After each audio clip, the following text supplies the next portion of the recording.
حدیث شریف اللہ تبارک و تعالیٰ کا کلام ہے۔ قرآن پاک میں اور حدیث شریف میں فرق ہے کہ اللہ تعالیٰ نے قرآن پاک کے تو الفاظ بھی نازل فرمائے اور حدیث پاک کا مضمون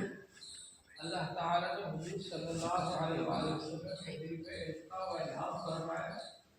اور حضور صلی اللہ علیہ وسلم نے اس بات کو اپنی طرف سے بیان فرمایا اپنے الفاظ میں۔ اس کو حدیث کہا جاتا ہے۔ یہ بھی وحی ہے اور قرآن پاک بھی وحی ہے، لیکن قرآن پاک کے الفاظ بھی اللہ کی طرف سے ہیں اور معنی بھی اللہ تعالیٰ کی طرف سے ہے، اور حدیث پاک کے معنی اللہ تعالیٰ کی طرف سے ہے اور الفاظ حضور پاک صلی اللہ علیہ وسلم سے۔ یہ فرق ہے قرآن پاک میں اور حدیث پاک میں۔ پھر حدیث پاک کی ایک قسم ہے مسلسلات۔ صحابہ کرام نے حضور صلی اللہ علیہ وسلم سے جو الفاظ سنے کوشش کی کہ انہی الفاظ کو بیان کیا جائے، اس کو کہا جاتا ہے روایت باللفظ۔ ایک ہے روایت بالمعنی، یعنی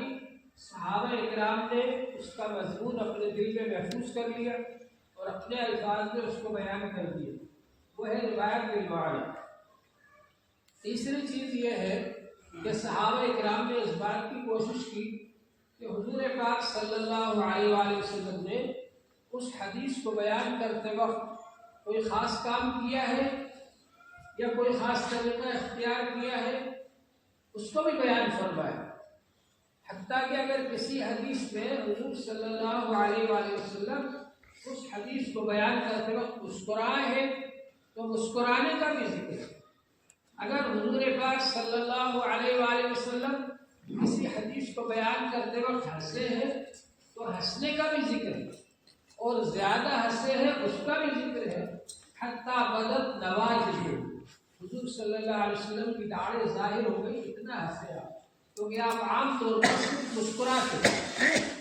تو ایک ایک چیز کو صحابہ کرام نے محفوظ کیا، اور خاص طور سے جس وقت حضور صلی اللہ علیہ وسلم بیان کر رہے ہیں اس حدیث کو، اس وقت آپ نے کون سا خاص کام کیا یا کیا طریقہ اختیار کیا، اس کو اس لیے بھی بیان کیا تاکہ سننے والے کو اس بات کا یقین ہو جائے کہ یہ جو صحابی ہیں یہ حضور صلی اللہ علیہ وسلم کے صرف الفاظ ہی کو بیان نہیں کر رہے بلکہ پورا واقعہ ان کے ذہن میں ہے، ذہن نشین ہے، اور جب پورا واقعہ ذہن نشین ہے تو الفاظ کتنے زیادہ ذہن نشین نہ ہوں گے، تو اس کا یقین دلانے کے لیے بھی، اور ویسے بھی صحابہ کرام ایک ایک چیز کو نقل کرتے ہیں۔ تو مسلسلات ان احادیث کو کہا جاتا ہے جن کو بیان کرتے وقت حضور پاک صلی اللہ علیہ وسلم نے کوئی خاص کام کیا تو صحابی نے بھی تابعی کو حدیث بیان کرتے وقت وہی کام کیا، اور تابعی نے بھی اپنے تابعی کو حدیث بیان کرتے وقت وہی کام کیا، اور پھر اسی طرح ہر استاد نے، ہر محدث نے اپنے شاگرد کے سامنے وہی کام کیا جو کام اس حدیث کو بیان کرتے وقت حضور پاک صلی اللہ علیہ وسلم نے کیا۔ اس کو مسلسلات کہا جاتا ہے، اور مسلسلات کا سلسلہ حضرت شاہ ولی اللہ دہلوی رحمۃ اللہ علیہ سے لے کر ابھی تک یہ جاری ہے۔ بات کی بات کہ کس طرح سے شاہ ولی اللہ دہلوی رحمۃ اللہ علیہ حدیث کو یہاں ہندوستان میں لے کر آیا، کس طرح انہوں نے پھیلایا، اس کو ہم بعد میں بیان کریں گے۔ ابھی تو صرف مسلسلات کے بارے میں آپ حضرات کو بتائیں۔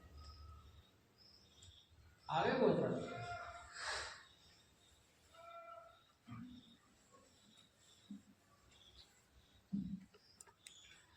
بسم الله الرحمن الرحيم الحمد لله الذي رفع أقدار العلماء باتصال سندهم بسيد الأنبياء وجعل اتصال سنده خصيصة بهذه الأمة المرحومة وناهيك به من الأولياء وجعل مسلسلا من الأسانيد كالشمس من وجوه السماء وأشهد أن لا إله إلا الله وحده لا شريك له وأشهد أن سيدنا محمدا عبده ورسوله صلى الله عليه وعلى آله وصحبه وسلم. أما بعد، فيقول العبد المفتقر إلى رحمة الله الكريم أحمد المرغوب بولي الله بن عبد الرحيم الدهلوي عمره أحسن الله إليه إلى مشايخه ووالديه. هذه طائفة من الأحاديث المسلسلة جمعتها وسميتها بالفضل المبين في المسلسل من حديث النبي صلى الله عليه وسلم وأسأل الله تعالى أن يجعل جمعها قربة إليه إنه حميد مجيد. الحديث المسلسل بالأولية. قال صديق ولي الله وفي عنه حدثني السيد عمر من لفظه تجاه قول النبي صلى الله عليه وسلم، وهو أول حديث سمعته منه. قال حدثني جدي الشيخ عبد الله بن سهل البصري قال وهو أول حديث سمعته منه. قال حدثنا الشيخ يحيى بن محمد الشهيد الشافعي قال وهو أول حديث سمعناه منه. قال أخبرنا به الشيخ سعيد بن إبراهيم الجرائري المفتي الشهيد بقدوره قال وهو أول حديث سمعته منه. قال أخبرنا به الشيخ المحفظ سعيد بن محمد المقدري قال وهو أول حديث سمعته منه عن زيد كامل أحمد الحجي البهراني قال وهو أول حديث سمعته منه. قال عن شيخ الإسلام العارف بالله تعالى سيد إبراهيم التادي قال وهو أول حديث سمعته منه. قال قرأته على المحدث الرباني بالفتح محمد بن أبي بكر بن حسين المراغي قال وهو أول حديث قرأته عليه. قال سمعت بالله شيخنا زيد بن عبد الرحيم بن حسين العراقي قال وهو أول حديث سمعته منه. قال حدثنا أبو محمد الفتح بن محمد بن إبراهيم والبكري بن ميموني قال وهو أول حديث سمعته منه. قال أخبرنا النجيب وابن فرج عبد اللطيف بن عبد المنعم الحراني قال وهو أول حديث سمعته منه. قال أخبرنا الحافظ وابن فرج عبد الرحمن بن الجوزي قال وهو أول حديث سمعته منه. قال أخبرنا أبو سعيد إسماعيل بن أبي صالح النيسابوري قال وهو أول حديث سمعته منه. قال أخبرنا مالك بن صالح أحمد بن عبد الملك المؤذن قال وهو أول حديث سمعته منه. قال أخبرنا أبو طاهر محمد بن محمش الزيادي قال وهو حديث سمعته منه. قال أخبرنا أبو حامد أحمد بن محمد بن يحيى البزار قال وهو أول حديث سمعناه منه. قال حدثنا عبد الرحمن بن بشير بن حكم قال وهو أول حديث سمعته منه. قال أخبرنا سفيان بن عيينة قال وهو أول حديث سمعته منه. عن عبد بن دينار عن ابن قابوس مولى عبد الله بن عمرو بن العاص عبد الله بن عمرو بن العاص رضي الله تعالى عنهم أن رسول الله صلى الله عليه وسلم قال الراحمون يرحمهم الرحمن تبارك وتعالى يرحم من في الأرض يرحمكم من في السماء. قال ابن العراقي هذا حديث خفيف أخرجه أبو داود والترمذي جميعا من طريق ابن عمرو بإسناده. فقال للجملة الثانية لمتابعة من أحمد لفظها ترحم قلت والجملة الأولى شواهدها كثيرة في الصحيحين وغيرهما.